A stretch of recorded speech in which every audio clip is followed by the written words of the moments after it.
સૌનક ઋષિએ સુતજીને પૂછ્યું કે આ કથા શ્રવણથી કોઈને ફાયદો થયો હોય એવું કોઈ છે? આ કથા શ્રવણથી કોઈને ફાયદો થઈ એવું કોઈ છે?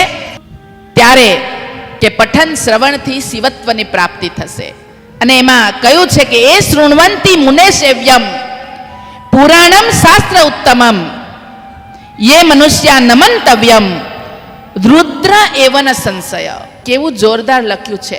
એમ કહ્યું છે કે જેણે કથાનું શ્રવણ કર્યું હોય ને, જેણે શિવ કથાનું શ્રવણ કર્યું હોય એ રુદ્ર સમાન થઈ શકે છે. જો સતત સાતત્યપૂર્વક, જો શાંતિથી જો એને એક એક શબ્દ સાંભળ્યો હશે તો એ સાક્ષાત રુદ્ર થઈ જાય છે. અને તેથી કહ્યું છે કે જે પ્રતિદિન શિવ પુરાણમાં આ શિવ પુરાણ સાંભળીને તમે જશો ને તો તમે પોતે તમારી ચરણરજ, તમે ઘણાને જોતા હશે કે અમે તો ત્યાં સુધી ન આવી શક્યા પણ તમારી ચરણરજને અમે નમસ્કાર કરીએ. આ રિવાજ છે.